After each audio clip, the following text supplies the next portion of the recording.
Bueno, después de este descanso, como os dije antes, nos llega un cierto contrapunto, ¿no? Tenemos hoy aquí a José María Pérez Orozco, tal vez conocido por algunos de vosotros.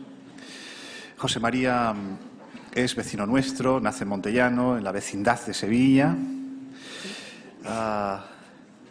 Hombre atento a la tradición, las tradiciones, en relación a la lengua viva, la lengua que hablamos.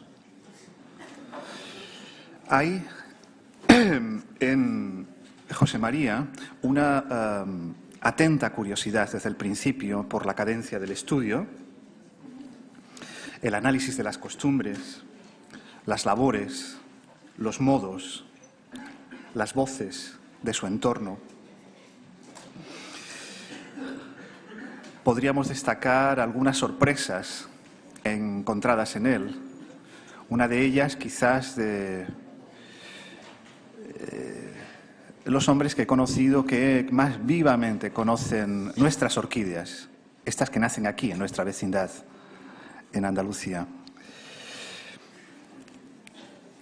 En clave de humor, la charla que va a dar inicio ahora busca, sí, encontrar en el lenguaje vivo, en el habla corriente, en el habla de la calle, el modo en que nos hacemos entender, lo que hay verdaderamente de vivo humor, de expreso humor. El humor es lenguaje y el habla lo hace posible. José María nos dará viva cuenta de esto. Os adelantaré también que no es precisamente filólogo, en el sentido un poco tonto de la palabra, es más bien maestro de lenguas vivas. Autor de algunos libros y en particular uno de ellos que tiene una sorprendente curiosidad para nosotros. Este libro, que es justamente un crisol, una relación de coplas, a la manera en que los grandes maestros del folclore, Antonio Machado y Álvarez, Demófilo, nos dio cuenta y despertó para nosotros la necesidad de conocer, de adentrarnos en ese territorio, el territorio de la copla, de la tradición oral, para encontrar en él lo que de más vivo hay entre nosotros. De todas formas, será José María Pérez Orozco quien con más claridad os ponga tras la pista de esto que yo trato de haceros ver. De todas formas, sí deciros que fue autor de series como esta, Caminos del Flamenco, El Arriate, Las Andalucías, tal vez algunas de ellas en la memoria de algunos de vosotros. Pero quizás yo destacaría la labor de compilador de la lírica tradicional. Vivo ejemplo de esto que os digo es una obra que afortunadamente parece que se va a reeditar, titulada La poesía flamenca, lírica en andaluz. También coplas de clase o joyero de coplas flamencas. Os dejo con José María Pérez Orozco y en clave de humor. Gracias.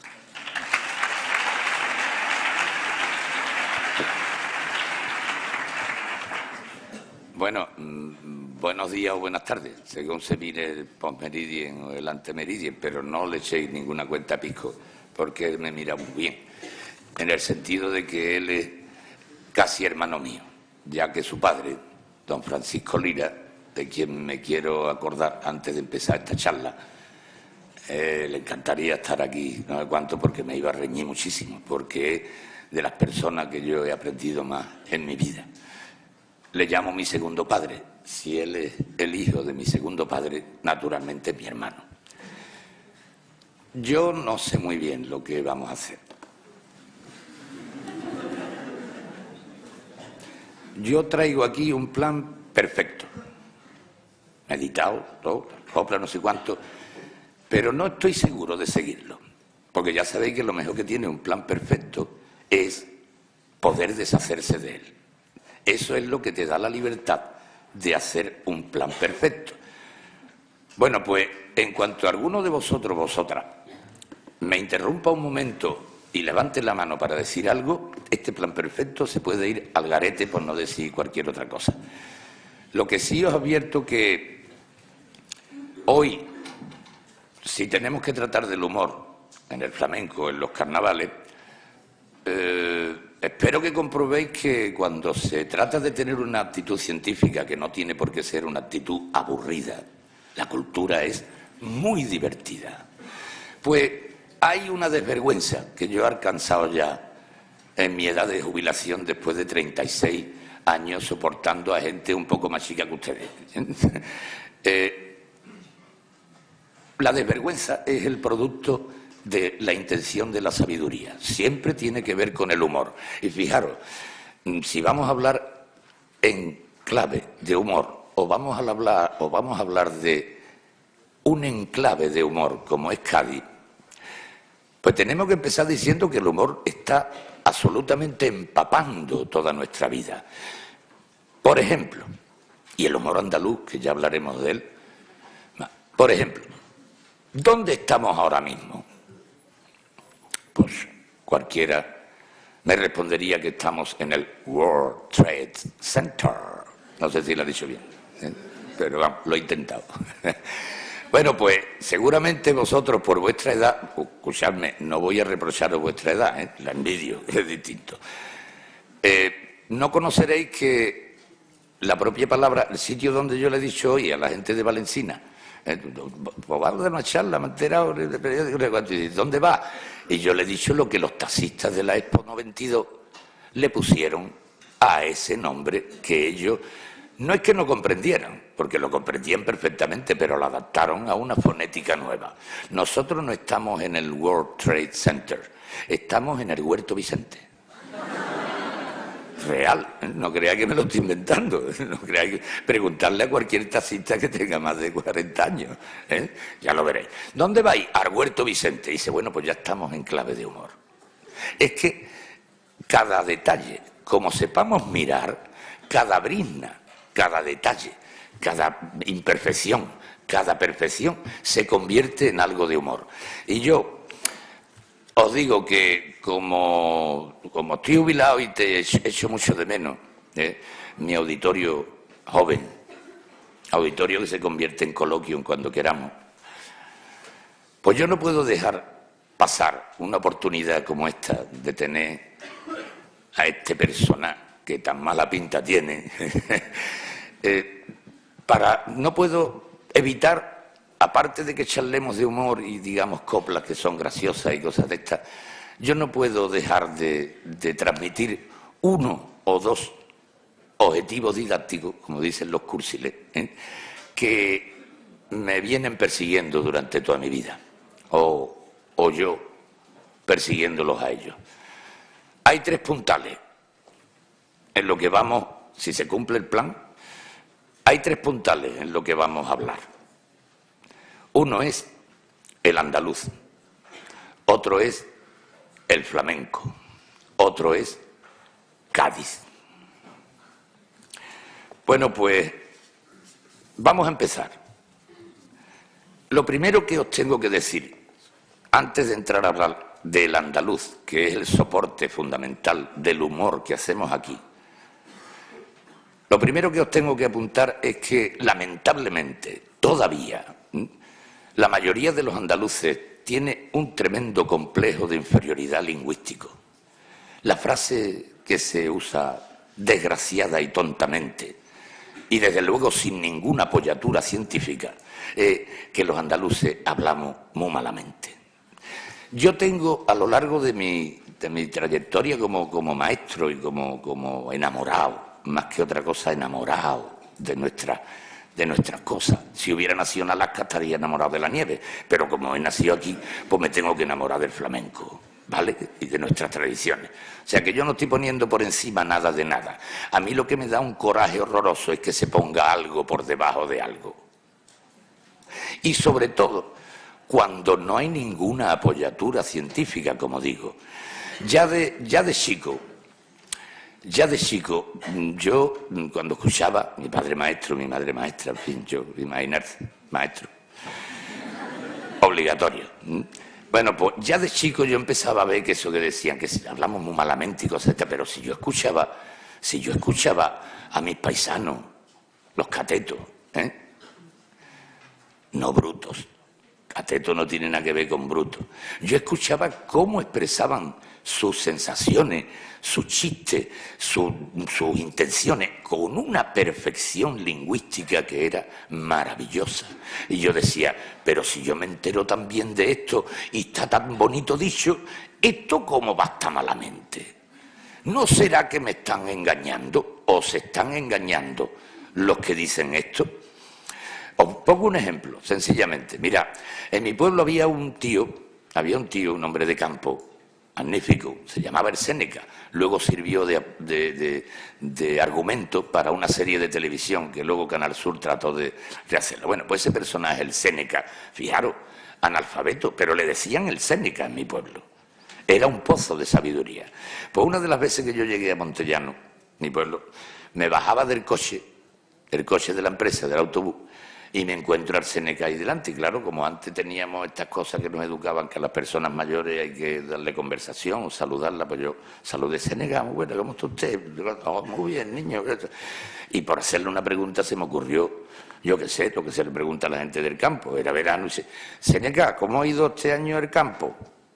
Y me mira así y dice: pues niño, llover ha llovido, pero llover no ha llovido.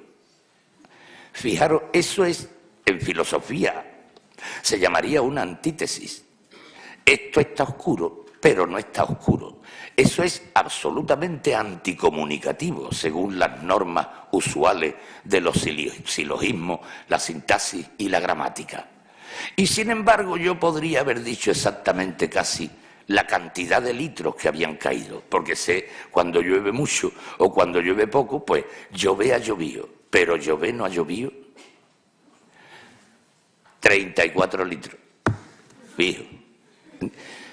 Es una manera, es una precisión y una elegancia en el tipo de lenguaje que usamos el pueblo andaluz, que precisamente, insisto, pienso lo contrario de lo que se nos ha dicho. Pienso que la mayor virtud cultural a lo largo de siglos que tiene el pueblo andaluz es exactamente todo lo que tiene que ver con el habla. Sin embargo, tengo que destrozar una idea también antes de que empecemos al humor directamente. Tengo que destrozar otra idea porque a veces culturalmente hay un péndulo que lleva desde un lado hasta otro. Es decir, escucho a algunos andaluces, no hablo de política, en este caso, vamos, no es que no vaya yo a hablar algún día. El péndulo. El habla andaluza es una barbaridad, es una deformación del castellano. Una deformación es eso. Y de pronto hay otra serie de gente que empieza a decir: el andaluz es lo mejor del mundo. La lengua andaluza, el idioma andaluz. Tan malo es lo uno como lo otro. Aquí lo único que vale es el análisis científico. ¿Cuántos argumentos habéis escuchado alguna vez para sustentar que los andaluces hablamos mal? ¿Cuántos? ¿Es que os coméis las palabras? No, las letras. No, las letras no se comen más que en la sopa. Está claro que eran antiguas, la sopa de letras, pero nosotros no nos comemos nada. Nosotros estamos en la misma tendencia que iniciaron todas las lenguas romances cuando empezaron a derivarse del latín. Es decir, acortar las palabras para decir lo mismo con menos sonido, con menos esfuerzo. De esta manera, si se está mirando como si la norma fuera el castellano, pues entonces nosotros hablaríamos muy mal, pero es que la norma no es el castellano, porque lo mismo se le puede decir al castellano con arreglo al latín. Ojo, mucho cuidado con no confundir las palabras castellano y español. El castellano no es el nombre de nuestro idioma. Hasta hasta en la propia Constitución, no sé cómo estaba Camilo José Cela en aquella ponencia, hasta en la propia Constitución se habla del idioma castellano. Si hacéis una consulta por internet al Instituto Ishi de Japón, que es el centro de idiomas más importante de todo el mundo, tiene registradas cerca de 6.000 lenguas. Todavía quedan algunas por descubrir, ¿eh? Idiomas. Y preguntáis por algo sobre el castellano, os dirán, ¿y la lengua castellana o el idioma castellano? Pues inmediatamente os van a responder, perdón señor, no existe ninguna lengua que se llame lengua castellana, ni idioma castellano. Si usted lo que se quiere referir es al español, pues entonces, de acuerdo. Bueno, pues el español es el conjunto de todas las variantes que se hablan en el dominio hispánico, es decir, desde Hispanoamérica hasta Filipinas, hasta las Guayanas, hasta un montón de sitios. Cada una de las variantes de ese español, pues, uno de sus dialectos o variedades, que le llaman también. Bueno, pues el andaluz es precisamente la variedad de la lengua española más avanzada. Os voy a decir en qué es más avanzada. Por Dios, no vayáis a... No entro nunca en criterios de superioridad o inferioridad. Eso no tiene sentido en la ciencia.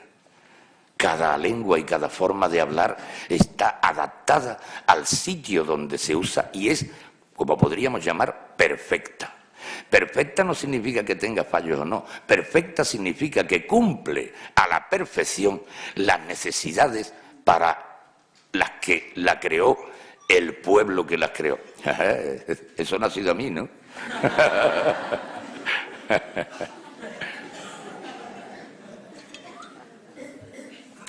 Bueno, pues fijaros, el andaluz no es un idioma. No me voy a parar en eso porque si luego queréis preguntar, os diré por qué no es un idioma. Es un conjunto de hablas. Bueno, pues cuando hablamos de que el andaluz abrevia el lenguaje, pues ya os digo, la tradición que ha ido haciendo todos los idiomas hasta convertir una palabra que puede ser, yo qué sé, foenuculum en latín, ¿vale? Foenuculum es el nombre de una planta parecida al anís. Bueno, pues cuando pasa al castellano se convierte en foenuculum, cuatro sílabas. Pasa a ser hinojo. La palabra cogullatam.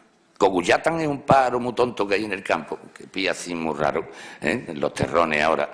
Cogullatam pasa a ser al español cogujada. Luego resulta que llega al andaluz y se le dice cucujá. Y después, en algunos sitios más avanzados del andaluz, todavía se le dice cujá. Y sigue siendo la misma realidad. O sea que un individuo dice, he visto una cujá, y otro dice, he visto una cogujada, y están entendiendo exactamente igual. Sin embargo, uno emplea 2 sílabas y otro emplea 4. Evidentemente, el que emplea 2 sílabas usa más la economía del lenguaje. El entendimiento es perfecto y los medios que empleamos son menores. Eso se llama economía del lenguaje. Ese es el único criterio de lengua avanzada o lengua no avanzada. Bueno, pues en el dominio de la Romania, el romance, donde las lenguas romances, las que se derivaron del latín, la lengua más avanzada es el francés. El francés llegó a cortar las palabras tremendamente, pero luego se quedó un poco estancado. Luego viene, el francés tiene el grupo fónico, es decir, la pronunciación natural por pedazos de trozos de frase que vamos dando. El grupo fónico del francés es de 7 sílabas. De ahí que los versos fundamentales en Francia sean los alejandrinos, que son de 14, 2 de 14. En el español estándar, el grupo fónico normal es de 8 sílabas. Bueno, hasta nuestra obra más señera, El Quijote, empieza por un grupo de 8 sílabas. En un lugar de la Mancha. Esa es la manera natural. El italiano tiene 9 y hasta 11. Es menos evolucionado. Bueno, pues el andaluz está a caballo entre las 7 y las 8. Es decir, está pasando de ser el grupo grupo fónico de 8 sílabas al grupo fónico de 7 sílabas. No os podéis imaginar la cantidad de repercusiones que esto tiene en nuestra habla cotidiana. Es como la función que puede hacer un ladrillo, la piedra clave en un arco. Dice, oye, ¿una piedra? No es una piedra, es la piedra.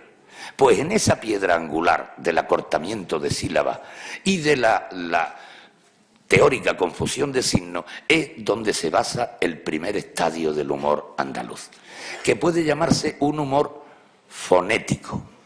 Vamos a ver, lo que estábamos diciendo del Huerto Vicente, una reconversión. Pues el grupo fónico del andaluz, bueno, conocéis, ilustro esto nada más que con una cosa, spatam en latín, espada. Épée, en francés, 2 sílabas, espada. En español estándar, espada. Y acordaros ahora de la copla de Lolé. Y tú mirás, se me clava en el arma como una espada. Cuando estamos machacando, usamos 2 sílabas nada más. Economía del lenguaje. Da tiempo a hablar más en menos tiempo. Para conseguir eso significa que hay un entrenamiento tremendo. Nuestro pueblo está determinado a vivir en la calle, con el clima que tenemos, bueno, quitándose de las horitas del calor y esas cosas, ¿no? Pero nuestro pueblo vive mucho en la calle. La taberna es la academia de la cultura tradicional. El entrenamiento en la comunicación es tremendo, continuo. Por eso el andaluz ha llegado a construir cosas que no se pueden construir, insisto, ningún tipo de superioridad, pero desde luego lo que no tolero es ningún tipo de inferioridad, que os quede claro. Por ejemplo, da lugar a... hay una anécdota que cuenta don Manuel Machado en sus libros Por paseo por Sevilla, que ya ilustra lo que digo. Da unas posibilidades de que se confundan las cosas que hacen que el humor surja. Llega a la calle Betty don Manuel Machado, que daba un paseíto por las mañanas y va a un sitio a tomar café. Le huele bien a café y entonces, como antes los cafés se los tostaban antes de hacerlo, no es como ahora que vienen ya tostados, pues entra el tío en la tabernita y le pregunta al tabernero, dice, ¿hay café? Dice, se va a tostar. Y entonces, pues dice, bueno, no me importa. Se sienta y espera un poquito, pues claro, se lo iban a tostar. Pero se sorprende mucho cuando le traen el café inmediatamente. No sé cuánto. Se queda mirando y dice, pero bueno, no me ha dicho usted que se iba a tostar. Y no, yo lo que he dicho es que no tenemos café, que tenemos se va a tostar, que era lo que se tomaba antes como sucedáneo del café. Ya empezamos con las ambigüedades que pueden dar lugar a planos distintos del humor. También, por ejemplo, se pueden hacer esas cosas que construían nuestros antepasados con tanta habilidad de las adivinanzas o los enigmas, ¿no? Por ejemplo, solo en andaluz es posible uno de estos enigmas que tiene una doble solución. Si uno te responde una cosa, tú dices que es la otra. Si te responde la otra, es la una. Si se pronunciara en correcto español estándar, pues no tenía lugar. Por ejemplo, el problema es este, atender. Hay 12 gatos en un tejado. Pego un tiro a uno y lo mato. ¿Cuántos quedan vivos? Hay 2 respuestas. Si me decís que quedan 11 vivos, yo diré que no, que es uno el que queda vivo. Si me decís que queda uno vivo, yo diré que no, que quedan 11. Porque es que 12 gatos en andaluz pueden ser 12 gatos o 12 gatos. El juego de palabras está servido. Es decir, hay una cantidad de posibilidades por nuestra manera de abreviar y de construir que no existen en otros registros del idioma español. Vamos, quitando la parte de Sudamérica, que sabéis, la parte de Sudamérica, pues las variantes del idioma español que tiene, pues proceden del andaluz. No proceden de la variante castellana ni de la variante aragonesa. Y la razón es muy sencilla, ciencia. Más del 70% de las mujeres que poblaron o repoblaron América eran andaluzas o extremeñas. Y la lengua se llama lengua materna por algo, porque son las mujeres, las madres las que lo enseñan. Bueno, pues la idea es que Andalucía, ni siquiera, el habla andaluza ni siquiera es un dialecto. Los grandes científicos a los que yo me he podido acercar a lo largo cuando empecé a estudiar en la universidad y de esto, eran unánimes. Desde Emilio Alarco, Alvar, Gregorio Salvador, Rodríguez Adrado, García Calvo. La lista es interminable. No hay ni una sola excepción que no valore sobremanera el dialecto andaluz y proponen que no se le llame dialecto. De ahí me vino a mí el nombre de ese programa cuando hice Las Andalucías, porque no hay una sola Andalucía y no hay un solo dialecto andaluz. Da gloria ver que si tú vas a La Mancha y recorres 100 kilómetros, en el pueblo primero que te paraste hablan exactamente igual que en el otro pueblo, o muy parecido. Aquí se va uno de Valencina a Saltera, que está en 7 kilómetros, y ya te encontrarás que en Valencina se usa el yeísmo, pronunciar la L y la Y como Y, o en Saltera, 7 kilómetros, se usa el yeísmo. Y es muy gracioso porque dicen también Bollullo. Dice, yo sí de Bollullo y las llaves las llevo en el... Es una L exagerada. Es que Andalucía, os digo, la imagen cultural de Andalucía no es un terreno sólido. Es un terreno, es como si fuera, la imagen es un archipiélago cultural. Son muchas islas las que componen Andalucía. Todas tienen en común lo más importante, el mar, pero cada una tiene sus variedades. Pero vamos, Andalucía habla muy bien y habla muy diverso. Ni nosotros mismos conocemos a qué obedecen las cosas del habla. Por ejemplo, nos reímos montones de veces cuando vemos un cordobés y dice, ¿cuántos niños hay? Y dice, ¡ay! ¡ay! Los nanas. Pero es que tú luego escuchas cordobés y te dice, nene, ahora ha dicho nene, y otra vez dice, nana. ¿Sabéis a qué se debe eso? Lo descubrió don Emilio Alarco Llorad. Es que los cordobeses, bueno, también ocurre en Granada y en parte de Almería y un trocito de Jaén, los cordobeses tienen un sistema vocálico doble, tienen 10 vocales. A cada una de nuestras 5 vocales naturales le corresponde otra vocal abierta. Nana, nene. Cerrada, nene, la nuestra, nana, abierta. Bueno, pues ¿sabéis para lo que sirve eso? Pues puñetera economía del lenguaje. Un magnífico procedimiento para ahorrar. No hay que poner la S del plural, ni hay que hacer la aspiración que nosotros hacemos. Nana es plural, nene es singular. Y se ahorran una S. Y nosotros, ignorantes de nosotros, vamos y nos reímos. Que reírse está muy bien, pero no solo reírse. Ríete conociendo lo que yo también me río. Me hace mucha gracia. Fijaros... Un poco. Tiempo. Mucha tela.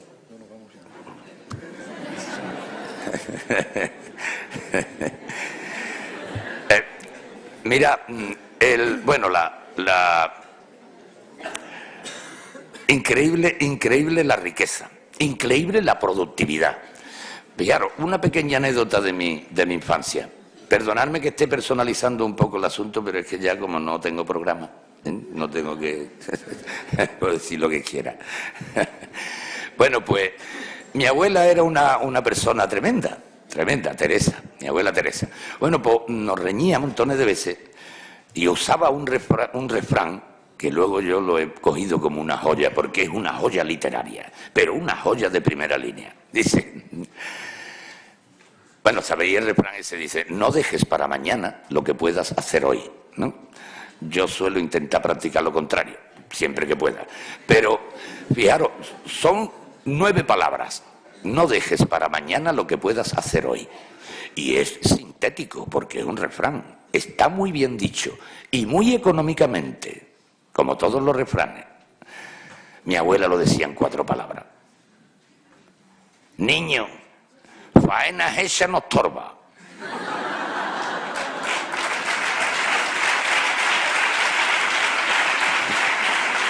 Hombre, Gracias por aplaudirle a mi abuela, porque es que todavía no he terminado. Viene más.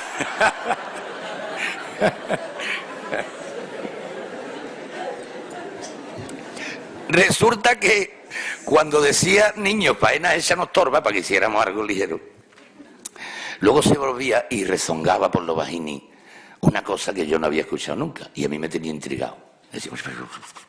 Y lo decía bajito, y era, bueno, no cuento cómo ni de eso, pero vamos, que tuve la oportunidad de escuchárselo una vez porque estaba escondido detrás de una butaca y cuando escuché el contrarrefrán.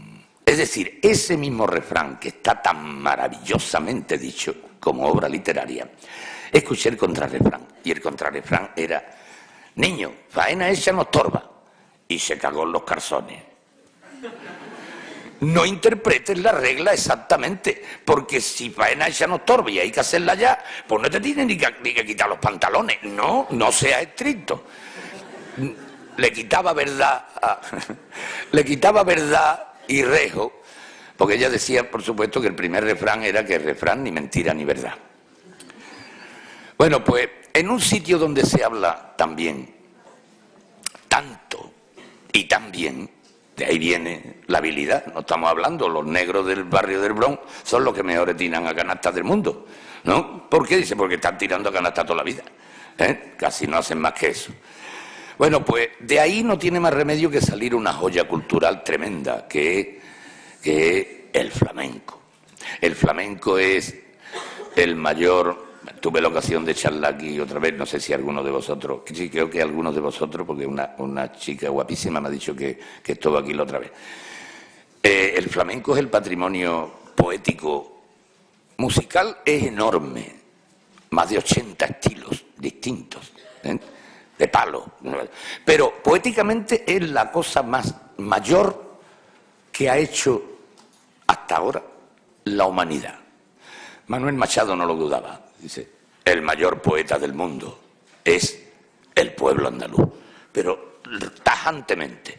Hay más de 200.000 coplas vivas en la memoria del pueblo andaluz, 800.000 versos, tiene guasa la cosa, y no se han escrito casi nunca. Solo puede hacer eso un pueblo que tiene en el habla su primera y máxima dedicación. La prueba es lo difícil que es manteneros callados un rato. Tiene que ser porque estemos hablando de cosas de nuestro pueblo, de algo de esto, cuando hay un motivo. Si no, estaríais hablando entre vosotros como una cosa maravillosa. Pues el flamenco es testigo de todo. De toda nuestra historia. Ahí están nuestras señas de identidad. Están cosas que hemos olvidado totalmente, pero que quedan ahí grabadas, como si fuera una historia cotidiana, interna, de las cosas profundas, de nuestras costumbres o nuestras intenciones más primitivas o más elaboradas. Y como es natural, pues también es testigo de nuestro humor. Ya sabéis que en la lengua, en cualquier lengua, las dos cumbres máximas donde se apuran y se explotan sobremanera todos los recursos lingüísticos son el humor y la poesía. En la poesía, la preponderancia del pueblo andaluz, digo preponderancia cuantitativa, cualitativa quizás también, es tremenda. Para empezar tenemos que aquí es donde se inventó la poesía lírica en Europa, con las archas mozárabes. Para empezar que en todas las escuelas del siglo de oro, todas las escuelas poéticas, los movimientos poéticos en España, siempre ha habido una escuela andaluza. Y luego ya si tenemos que terminar, pues tenemos que decir que la generación del 27, voy a decir herejía, ¿vale? No se la digáis a vuestros profesores de lengua, por favor.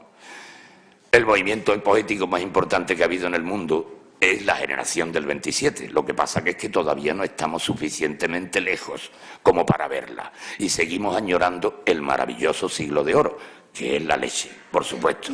Pero esto es la releche. Y de los 60 o 70 poetas de la generación del 27, pues naturalmente, 48 o 49, pues eran andaluces. Normal, donde mejor se usa la lengua, pues nacen más poetas y más humoristas. Bueno, pues en el flamenco os digo para que el humor es tremendo, hay cosas terribles, cosas terribles. Hay muchos tipos de humor. Mira, hay humores inocentes. Yo le llamo humor inocente, no sé cómo llamarlo, porque parece que es como una cosa como tontona, ¿no? Una cosa tontona. Por ejemplo, hay coplas como esta. Y se me casé con una tonta por culpa de mis parientes. Mis parientes siempre en casa y yo con la tonta siempre. No sé qué coño me pasa. Esta historia parece el resultado de como si lo hubieran hecho a un pobrecito un cerco, ¿no?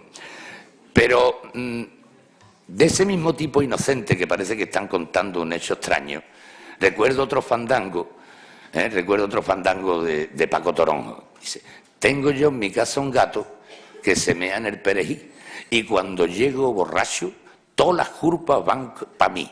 Como lo coja lo mato.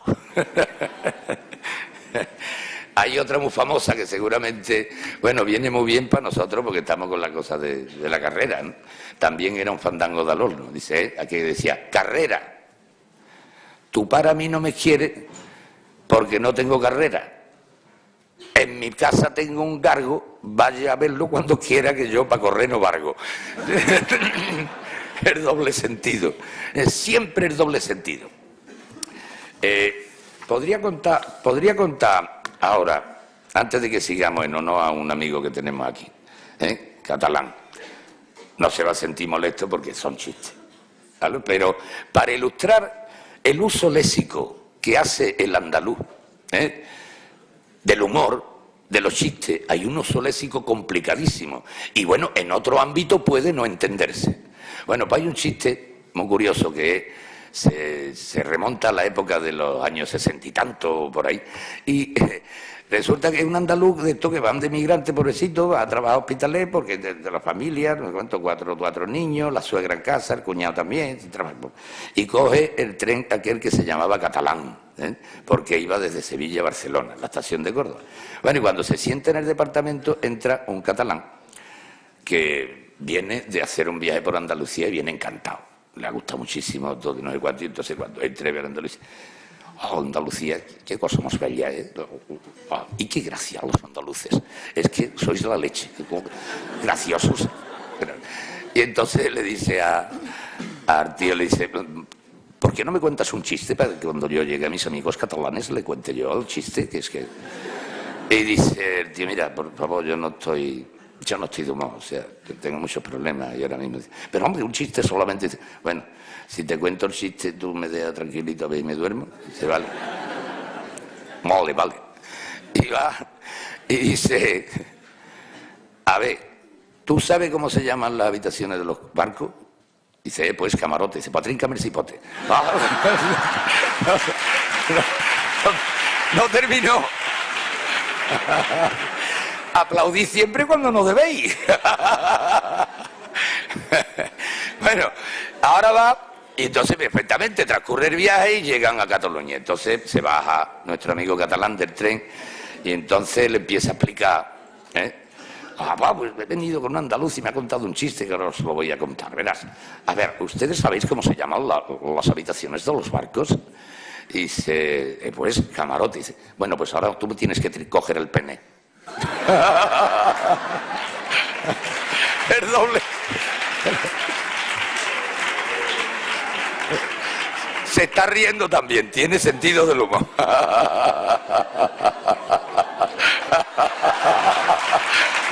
Bien.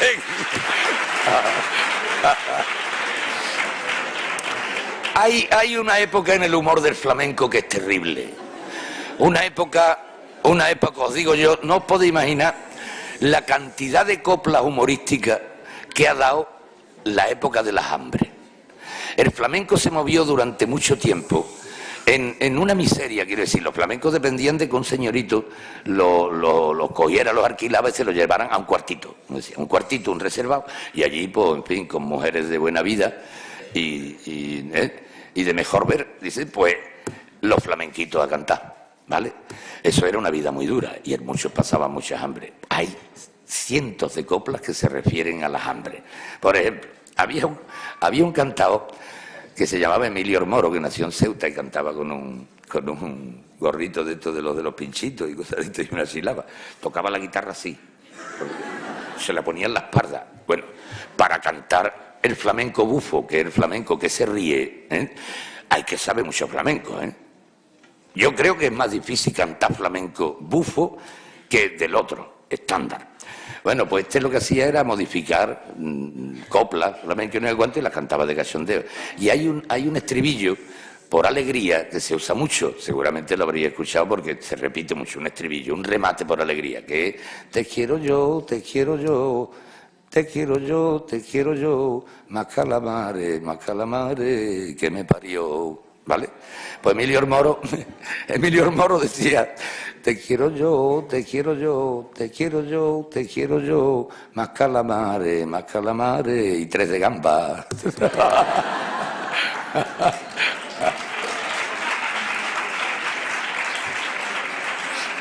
Otra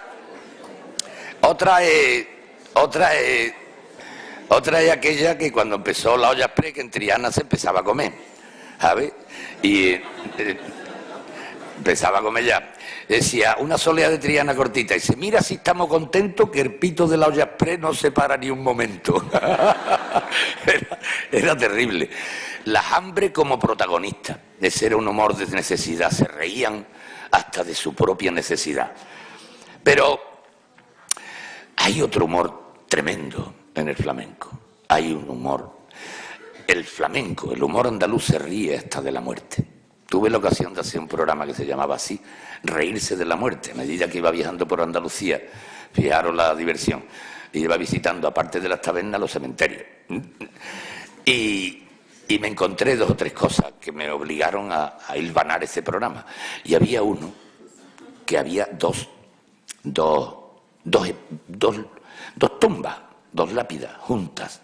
Una se veía que era más vieja y otra más nueva. Ella ponía, casi literalmente, decía, Carmen, ya me ha tocado, aquí te espero. Y en la otra, Joselito, ya estoy aquí, no me hacía sin ti. ¡Pum!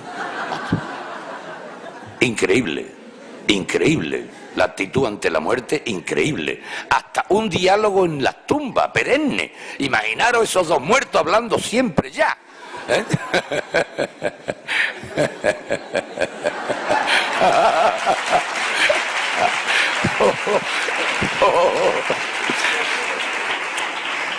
Bueno, pues otras sobre la muerte reflejan una actitud trágica, absolutamente trágica, que no parece humor, pero es negro, humor negro como Landrina.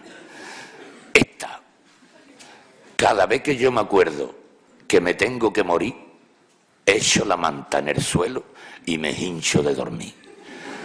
No hay solución contra la muerte. Vamos, es más, yo no sé lo que habrán dicho mis compañeros que me precedían y estas cosas, pero yo creo que el humor viene de la muerte. Es la única reacción que podemos tener ante el hecho de que nos vamos a morir. Pero hay otro que es más, vamos a dejar eso, ¿vale? Vamos a dejar eso, ya. Vamos a dejar eso. Bueno, pero lo tremendo es cuando entramos ahora, esto ya os va a gustar más, esto. El humor pícaro. Oh. El humor pícaro en el flamenco es la leche. Es tremendo, es tremendo. Fijaros, hay humores pícaros que son como, bueno, siempre las mujeres. Las mujeres son las que hacen las coplas más procaces y atrevidas. Por ejemplo, las sevillanas corraleras, que eran cantadas por las... He tenido el placer de vivir allí las Cruces de Mayo. Iros alguna vez, ya han pasado, pero iros el año que viene cuando podáis una noche de Cruces de Mayo, iros por las Cruces de Mayo y veréis las viejas saltando la gloria de verla, y cantando unas coplas. Por ejemplo, la mujer que meando nos hace hoyo es porque le han quitado la cresta al pollo. Y la pareja... Ahora la pareja, claro, no vaya a creer que los hombres no vamos a salir sin... El hombre que meando nos hace espuma es porque ya no tiene fuerza en la pluma. Pero hay otra que a mí, yo estaba pensando, como veo que lo estáis tomando bien, Yo estaba pensando que no la iba a decir, porque es que hasta a mí me da un poco de vergüenza. Y eso que no la tengo. La copla más procaz, más atrevida que yo he escuchado en mi vida, la oí en el Arbaicín. En el Sacromonte, perdón, en el Sacromonte, aquellas cuevas que había que hacían espectáculos gitanos, y era una serie de viejas cantando su zambra, y de pronto sale una de las viejas para bailar su zambra, y al viejecito que está enfrente le dice lo siguiente: anda, Pepe, de mi arma y no te entretengas más, que me está pegando el coño bocaos en el delantal.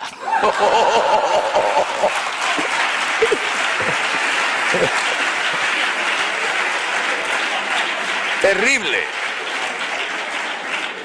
Me da corte, pero escucha, la ciencia es la ciencia. ¿Está claro?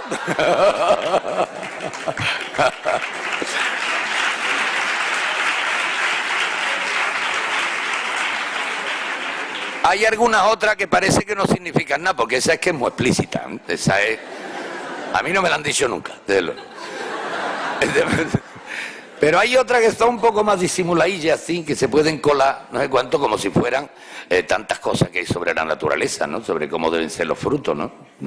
Y esta cosa dice: el pimiento ha de ser verde, el tomate colorado, el pepino largo y tieso, los higos negros y rajados. Cada cual lo interprete por donde pueda. Bueno, una hora. ¡Qué encanto! Eso se lo dirá a todos. Dice, no.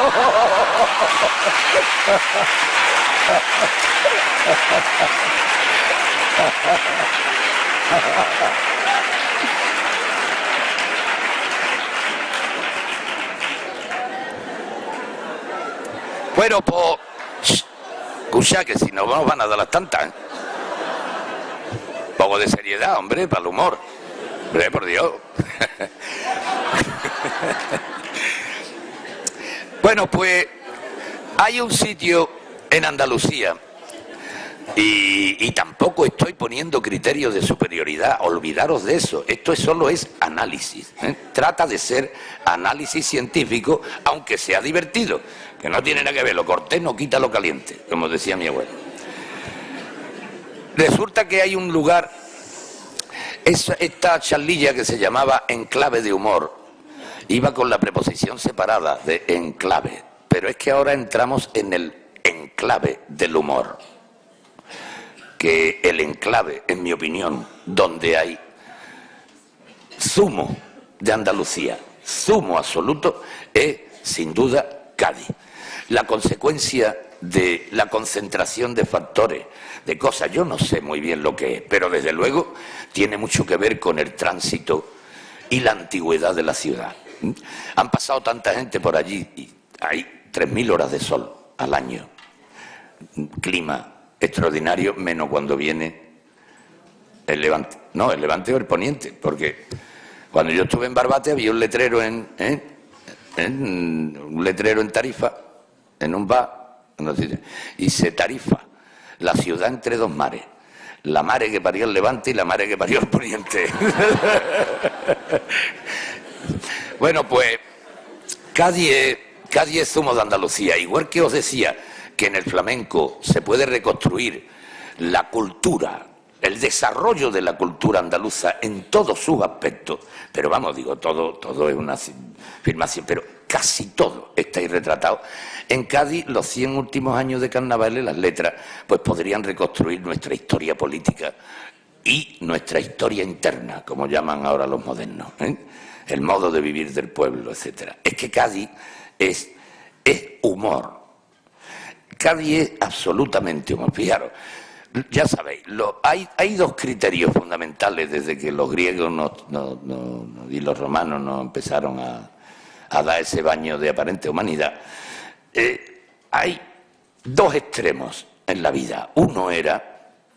Esto tenía que ver también con la influencia orientales de los griegos, ¿eh? Sabéis perfectamente lo del yin y el yang, ¿no? Vale. Yin y el yang. Interpretar el mundo con dos principios.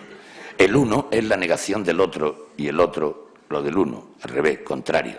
Bueno, pues eso le llamaron los griegos lo apolíneo, lo que está dentro de las normas, el dios Apolo, perfecto.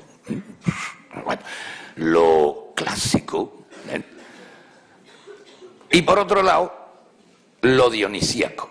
Lo dionisíaco, ya sabéis, Dioniso, Baco en Roma, pues era el borracho, no sé cuánto, contrario totalmente a lo apolíneo.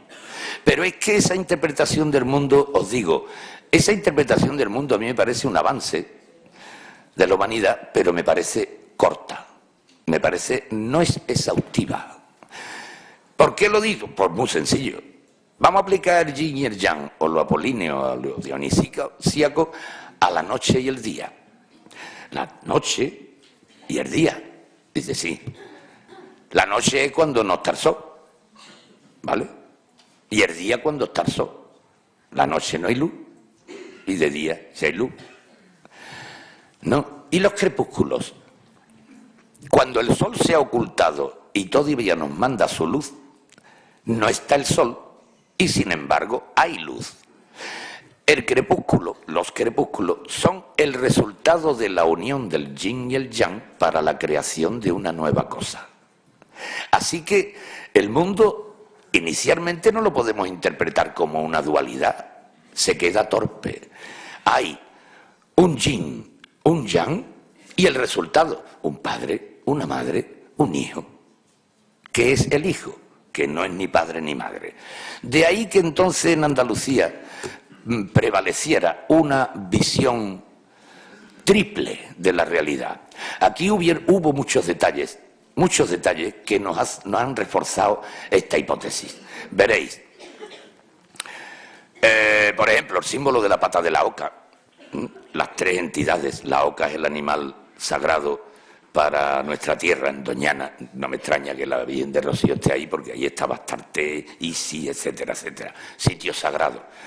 El animal que domina los tres elementos, el agua, la tierra y el aire. Cuando viene aquí el dios Jano, un dios que es probablemente el que le da nombre a Triana, el dios Jano era Jano bifronte, era un dios que tenía una cara por aquí y otra cara por aquí. Eso en Roma está llena, tenía templos y cosas de estas. Cuando llega a Andalucía, se encuentra muy cerca de Triana un Jano trifronte, con tres caras. Ese es el símbolo de un dios antiguo de aquí, que era el dios Anán, del cual se ha investigado muy poco, que tiene nombre de los anatis, los ánades, el de las tres realidades, el que le da nombre, por ejemplo, al río Guadi Anán, el que le da nombre al coto de Don Anán, nada de Doñana.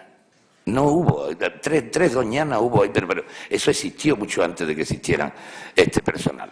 Nuestra frivolidad algunas veces en estas cosas, el cachondeo no significa que no haya seriedad, no tiene por qué quitar, al revés, complementa.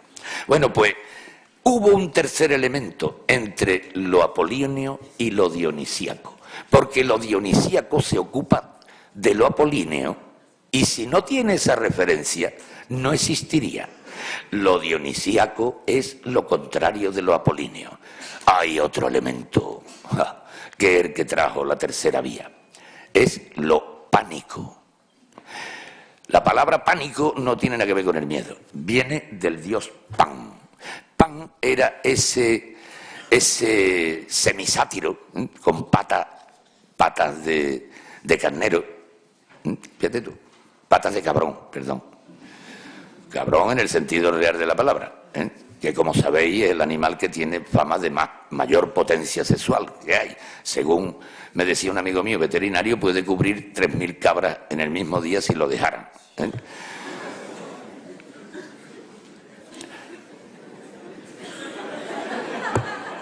Bueno, pues ese dios Pan, con sus cuernecitos y su mitad de cuerpo de sátiro, ese era el destrozador de todo. Esa era la tercera vía. ¿Por qué dice? Porque no tenía nada que ver ni con lo apolíneo ni con lo dionisíaco. Sencillamente yo no juego a ese juego. Yo no tengo rey ni roque. Ni rey ni roque. Esto es lo que es el carnaval, la actitud pánica. El carnaval no es borrachera, no, aunque mucha gente se emborrache, no, no lo es. El carnaval es absoluta rebeldía contra todo, no hay nada sagrado. Y os digo una cosa, aprovechando las fiestas, precisamente el carnaval, de donde viene de las fiestas lupercales. Había en Roma, aquí en España, sobre todo las fiestas saturnales, siempre con las estaciones del año y eso, ¿no? Las fiestas saturnales y las lupercales. Bueno, pues el carnaval era de las lupercales, lo pánico, el triunfo de la rebelión absoluta, de que no haya ni una sola norma, nada más que pasárselo bien, sin hacer daño, claro, eliminando la pelea. Muy pocas peleas en carnavales, ¿eh? Muy pocas, poquísimas peleas. El personal respeta una serie de reglas, pero nada más que son las vitales. Todo lo demás no es sagrado. Bueno, hay cosas, aprovechando que esas fiestas no se podían quitar y que iba a venir la Semana Santa, pues entonces, ya acordaros, del espíritu ese que había en el catolicismo, que el cristianismo adoptó esas fiestas lupercales y la puso delante de la Semana Santa. Porque había una temporada, la Cuaresma, que había que vivir penitenciando porque se iba a producir la muerte de Cristo. Pues antes había que darle una especie de salida al pueblo, como si pusiera la válvula de la olla exprés, ¿vale? Que había que dejarle porque si no iba a reventar el pueblo. Eso ya lo empezó a expresar en nuestra literatura, ese libro maravilloso, que es el libro de Buen Amor, del arcipreste de Hita, Valiente Gorfo, Valiente Gorfo, y encima quedaba bien. Decía, no hagas esto que yo estoy diciendo, pero lo estaba diciendo. Pues ahí, en la disputa de Don Carnal y Doña Cuaresma, esa es una pieza maestra. Si se os antoja un día buscar, no hay que leérselo entero, nada más que buscar la disputa, los argumentos entre Don Carnal, de ahí viene carnaval, de carne, valet, que vale todo ahora, que vete aprovisionando porque a partir de la Cuaresma todo cortado, incluso la comida, acordaros de la vigilia que se hacía y los ayunos y todas esas cosas. Bueno, pues en Cádiz de todas maneras que hubo siempre un humor que yo creo que partía del carnaval, porque en Cádiz, me decía mi amigo Fernando Quiñones, dice, mira, en Cádiz, concretamente en el Teatro Falla, es que siempre es carnaval. Y me contaba cosas interesantísimas. Por ejemplo, en las Cortes de Cádiz, 1812, que por cierto le pusieron la Pepa, como sabéis, porque fue el día de San José, otro dante de humor, viva la Pepa. En Cádiz, por ejemplo, había una serie de parlamentarios que no parlaban, nunca. Y sencillamente, pues se limitaban, como en el sistema de votación antes todavía no había cosa electrónica, entonces se ponía en pie y era que sí, se quedaba sentado y era que no. Bueno, pues esos diputados le pusieron, por ejemplo, los culiparlantes, los que hablaban con el culo, nada. Hoy día desde luego parece que ya ni siquiera culiparlantes, ya somos digitoparlantes, pero creo que será el momento de irle cambiando el nombre a los parlamentarios. Había que decirle votamentarios, porque no escuchamos a casi ninguno. Pero en aquella época había una libertad tremenda para que los parlamentarios soltaran su panegírico y sus cosas y sus textos. Y, ojo, yo no miro nunca la tendencia de lo que digo, aunque yo no esté de acuerdo con esto que voy a decir, pero para mí es una obra maestra del humor, hecha en una décima, que es la estrofa más difícil de la lengua española, la Spinella. Y se levanta un parlamentario, de pronto pide la palabra, un parlamentario de derecha, y lanza esto. Si pública es la mujer a la que llamamos puta, república debe ser la mujer más disoluta. Y siguiendo la razón de esta lógica absoluta, todo aquel que se reputa ser de república hijo, ha de ser, a punto fijo, un hijo de la gran puta. Tremenda, ¿eh? La obra. No nos metemos en la idea, que cada uno tengamos la nuestra, pero no me negaréis que formalmente eso es una obra maestra. de la poesía humorística. Pero eso es humor un poco del que dirían, ¿no?, del instruido, la gente instruida. Pero el humor fuerte de Cádiz, la gente instruida se nutre de eso. El humor fuerte de Cádiz está en el pueblo, en el paraíso. ¿Sabéis lo que es el paraíso? No digo el paraíso celestial. El paraíso es el gallinero del Teatro Falla. Le dicen el paraíso porque allí es de donde salen las cosas más graciosas que hay, recordando el último piso de la iglesia de San Felipe Neri, que era donde se hicieron las Cortes de Cádiz, el Colegio San Felipe Neri, que tenía arriba una barandilla con el escudo de los hermanos filipenses, que eran los que tenían aquel colegio, un corazón y en medio la palabra paraíso. Y entonces los niños que habían ido a aquel colegio, pues le pusieron paraíso al gallinero. Bueno, pues ocurre la siguiente anécdota que me contó mi amigo, mi gran amigo Fernando Quiñones, que en paz descanse. Están haciendo un recital de García Lorca en el Teatro Falla. Entonces, imaginaros, la época de la dictadura, entonces todos los progres reunidos allí, todo el mundo, ¿no? Era casi un acto político. Y llega el clímax, la cumbre del recital. Y la cumbre del recital es justamente el poema de García Lorca, El llanto por la muerte de Ignacio Sánchez Mejías. La mayor parte de vosotros habréis tenido que hacer un comentario de texto de eso alguna vez. Bueno, pues imaginaros la escena. Escenario, cámara negra, foco cenital, yo vestido de negro peinado para atrás, chaleco cuello alto negro, traje negro, sale al escenario. A las 5 de la tarde. Eran las 5 en punto de la tarde. Todos los relojes se pararon a las 5 de la tarde. Las 5 en sombra de la tarde. Bueno, y va así repitiendo esa frase, como sabéis, durante todo el rato, y sale de pronto una voz del paraíso. Dice, Picha, ¿a qué hora dijiste que era eso? Tremendo. Es demoledor. Yo creo que si García Lorca hubiera estado allí, hubiera reventado de risa, porque no se puede reaccionar ante una cosa de esta más que con la risa. Es tremendo. Bueno, pues la subversión de los valores que hay en el carnaval hace que continuamente se esté poniendo en cuestión todo. Ahí no hay pájaro que resista. Otro de los personajes que llevaba el carnaval consigo era Herbeni de Cádiz y su hermano Amor Rodríguez Rey. Herbeni de Cádiz era un cantador que, aparte de cantar maravillosamente, tenía una gracia increíble, la ocurrencia rápida.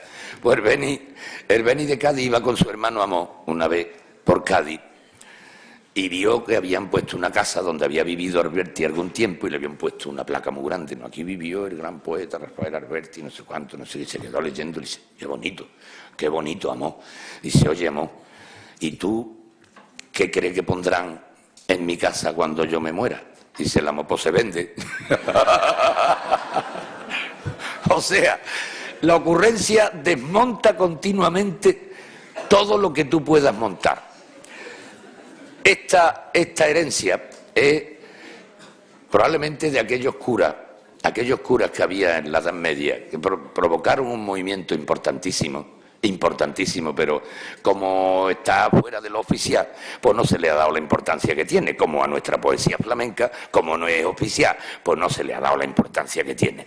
El movimiento ese de donde arranca todo este humor tremendo es el movimiento de los goliardos. Eran curas reverdes, curas que se iban por ahí o estudiantes que estaban estudiando para fraile y cosas de esas, pero obligados. Pues ¿sabéis cuál es el lema? Bueno, seguramente que habéis escuchado los Carmina Burana o los Carmina Cátuli, que son obras de ellos. Bueno, pues el lema de esos curas es el mismo lema que había que yo encontraba en el carnaval cuando me asomaba para allá. Ahora sí muy mayor y ya no voy. La frase de su vida era: meum est propositum in taberna mori. Tengo el propósito de morirme en una taberna, que es el único sitio decente para morirse uno. Así que, si alguien quiere preguntar algo, os agradezco vuestra atención.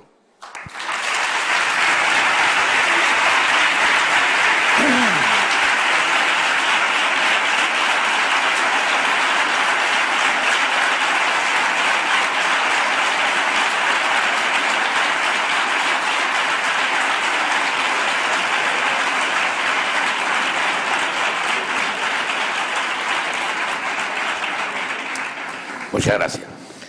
De verdad. Sí.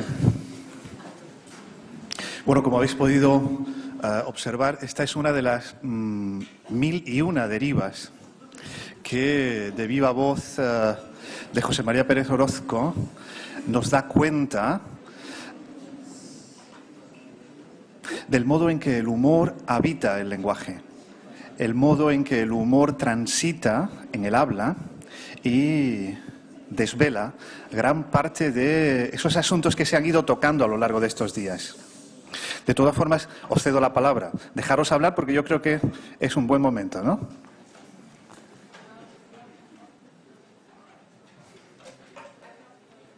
Sí.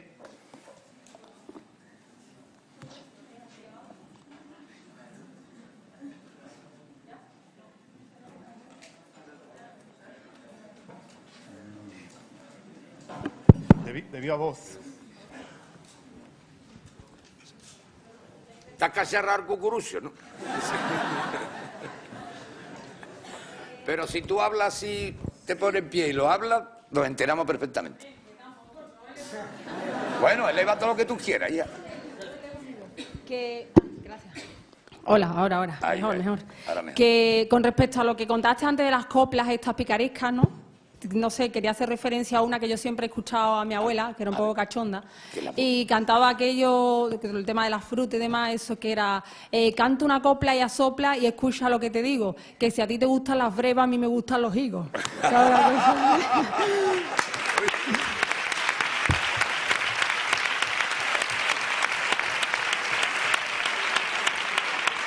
Y luego otra cosa que me ha llamado mucho la atención, el fin de semana pasado me fui a Cádiz, no aprovechar estos días tan buenos, y cuando iba porque yo siempre suelo coger por la zona de dentro, por Medina Sidonia, Alcalá de los Azules, y me llamó la atención que uno de los carteles que indica Medina, Alcalá, Barbate, un señor se ha dedicado, además muy minuciosamente, al cartel de Barbate, ponerle plastificado con letras en grande, pa Barbate.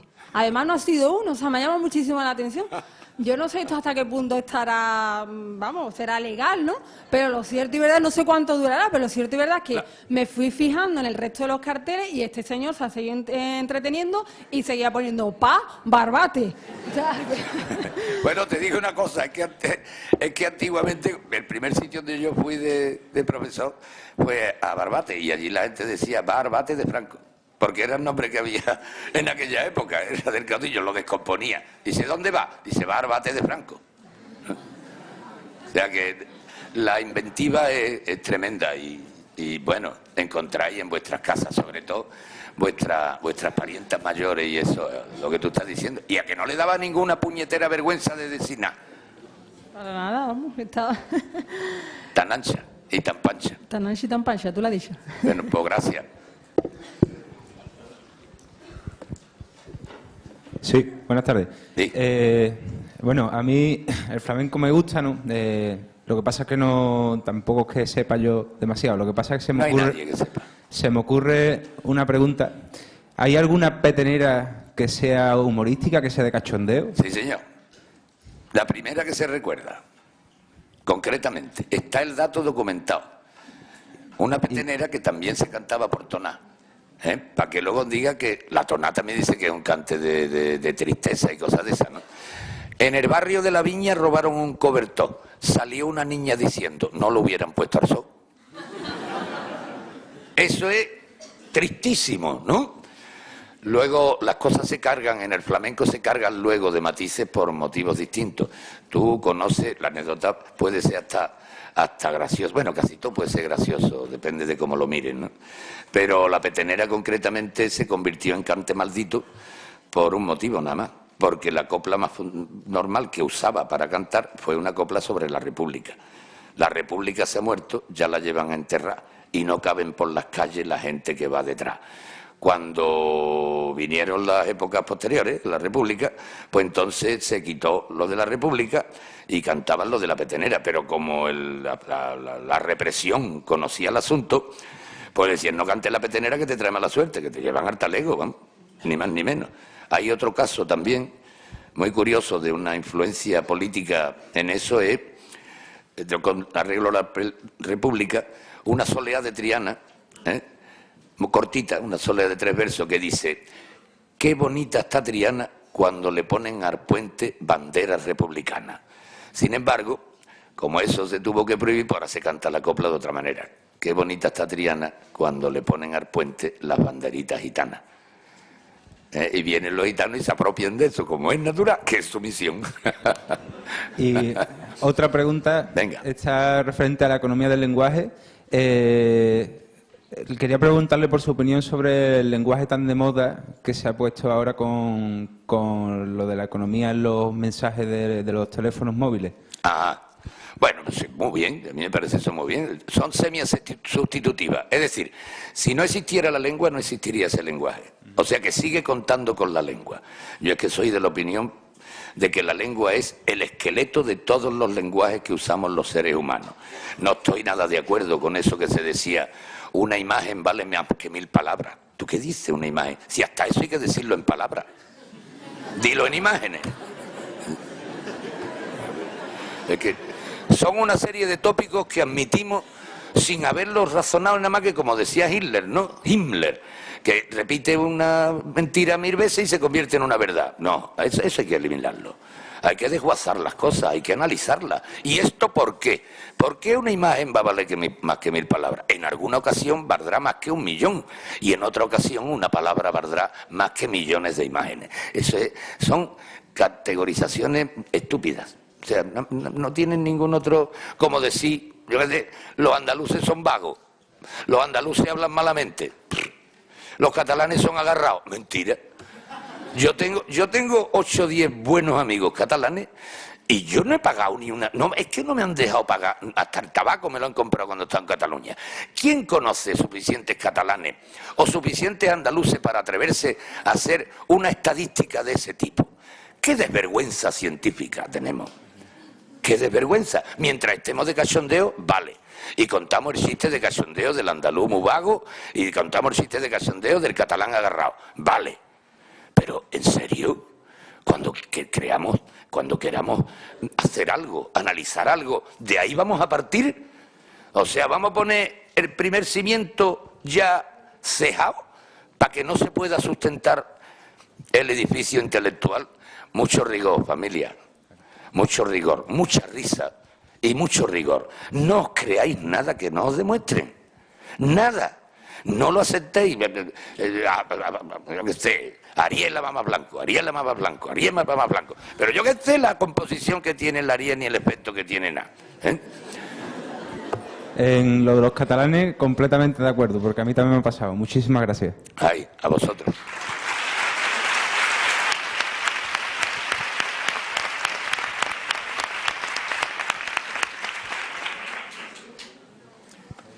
Yo creo que ya lo que quieren es largarse.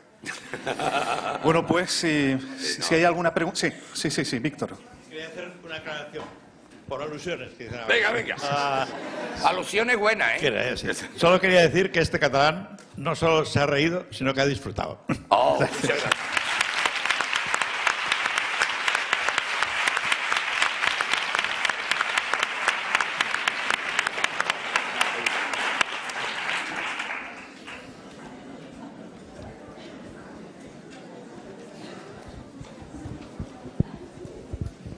Hola, buenas tardes. Hola.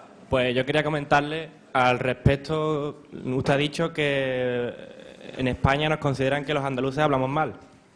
Yo creo que, como usted ha dicho, no se debe a que aquí acortemos por economía el lenguaje, sino a que los medios de comunicación, con demasiado... con mucho... Es que estoy un poco nervioso. Muy habitualmente... Sale alguien diciendo, por ejemplo, es que aquí habemos 5. Eso está mal dicho. No, yo que soy andaluz. Hombre, que seamos andaluces no quiere decir que hablemos mal, sino que economizamos en el lenguaje, ¿no? Entonces... Perdón. ¿A qué se debería? Pues, mira, se debe sencillamente, muy simple, se debe a la ignorancia. Ya está.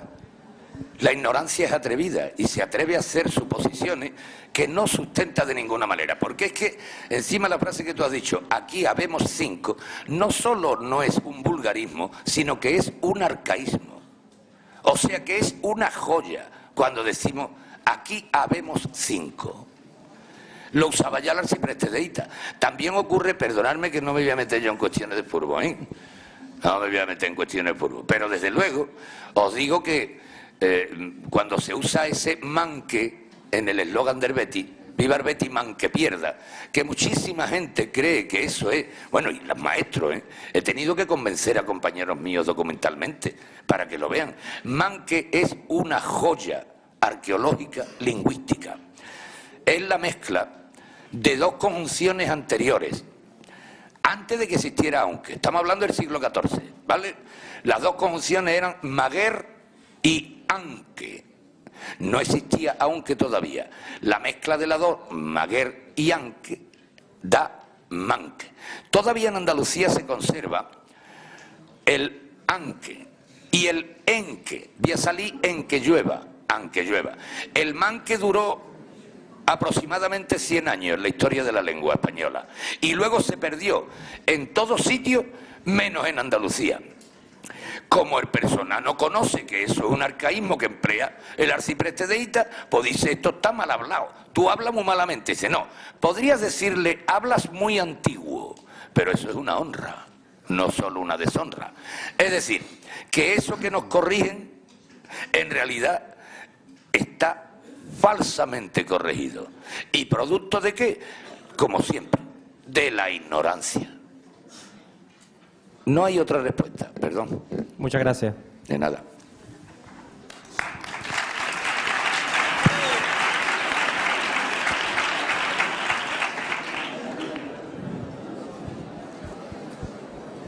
Hola, buenas tardes. Enhorabuena por su ponencia. Yo me quiero referir al tema del yin y el yang. Y fuera de Andalucía, las demás provincias tenemos una imagen de vagos, de poco trabajadores, de que nos gusta mucho el cachondeo. Y yo quisiera saber si usted opina de que la cultura dionisiaca está por encima de ese equilibrio aquí en Andalucía. Es decir, de que nos gustan mucho las huelgas, en fin. Sí. Estoy totalmente de acuerdo. Pero te voy a recordar una cosa. Cuando los clásicos construían nuestras palabras, ahí dejaban su espíritu. Hoy día se cree que el individuo vago es el que está en el ocio, ¿no? Y el individuo activo y bueno es el del negocio. Bueno, pues si miramos esas palabras, la palabra ocio viene del latín otium, que es no hacer nada, sino hacer lo que uno quiere. Y cuando uno no puede hacer lo que quiere, ese es el nec otium, el negocio. O sea que el negocio se hace para poder estar en el ocio. Lo importante, por supuesto, si no, no habríamos podido nunca pensar, ni hacer obras de arte, ni hacer poesía. Lo importante, por supuesto, y de ahí viene lo dionisíaco, lo importante es el ocio. Se trabaja para vivir, no se vive para trabajar. Si no vives, ¿para qué te sirve? ¿Vale?